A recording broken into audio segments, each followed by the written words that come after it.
Recently, I designed some of the most insane builds for Wavetech.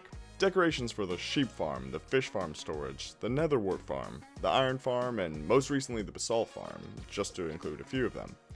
I love making huge builds like this, but there are some downsides. Mainly, it can take up quite a bit of time, but more importantly, it can cause burnout.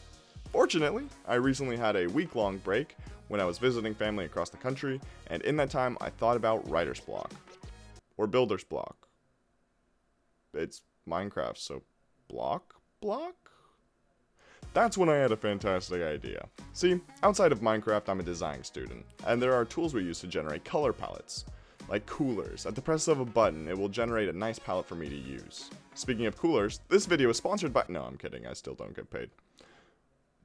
But I had an idea. What if instead of generating a color palette, it generated a specific block palette? Instead of this, it would generate this. Introducing Block, a very quick and dirty prototype and wireframe. This is an app, or potentially web app, to help encourage and inspire a player to get those creative juices flowing. So, you see here is a very simple interface, and let's generate our first palette. And just like that, 6 unique blocks that complement each other fairly well. But let's say I wanted a new palette with a little bit more customization. That's when we open the Advanced Settings tab right here. It'll bring us to this very simple settings menu. We have a few options here, but let's click this drop-down menu, unquote, and select green wool. This is still a prototype, bear with me. I also noticed that the screen was fairly empty, so let's enable block names. Let's save our preferences and refresh the palette. Oh, that's a pretty decent one. But, I'm allergic to mossy cobblestone, I guess. I don't know. So let's click on it, and I have the option to lock it, so when I refresh the palette it stays, but in this case I'm going to delete it and immediately replace it with the best block in the game. Nice. Let's go back to the settings tab now. We can adjust a few other things. Let's change it from green wool to cyan wool, and select yes on displaying subblocks. That'll show us if there are stairs or slabs or walls of the block in question, and let's also select light level, and that will show us if the block in question emits light. Also, for kicks and giggles, let's change the palette from 6 blocks to 4 blocks. After saving preferences, let's generate a new palette.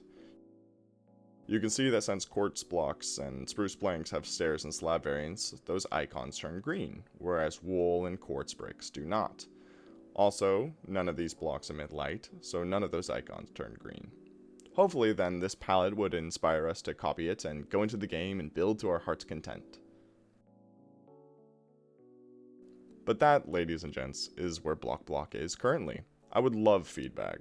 It would be so cool to make this an open project and mass everyone's ideas together, so feel free to give it a ponder and offer suggestions. Little bit of a short video today, so let's grab the first palette we made with Block and jump into our regular Q&A.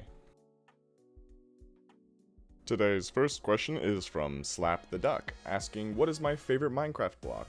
Firstly, great to see you sticking around, man. Secondly, I think my favorite Minecraft block is probably diorite. No, I'm kidding. I would say that my favorite block right now is probably polished deep slate.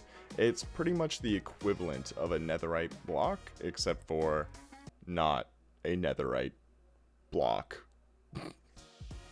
The next question is from Arik, love to see you sticking around as well, asking if I could make a video about my favorite shaders and how to use them. And at first, I thought this was a fantastic idea.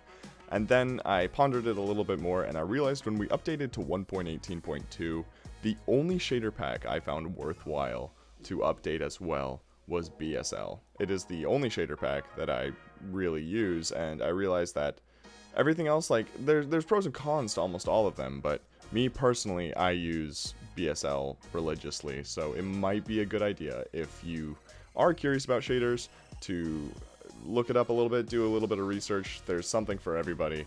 I just personally use BSL.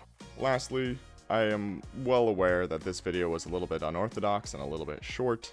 I do apologize for that. In the future, I do have some really cool plans for builds, and we're going to be building up some of the new farms that I've shown in past videos, but I was running a little short on time this week, and I actually started that prototyping on Monday, and today is Wednesday, so I do apologize. if that's not your cup of tea, but in the future we will have more builds and more insane projects. Just you wait.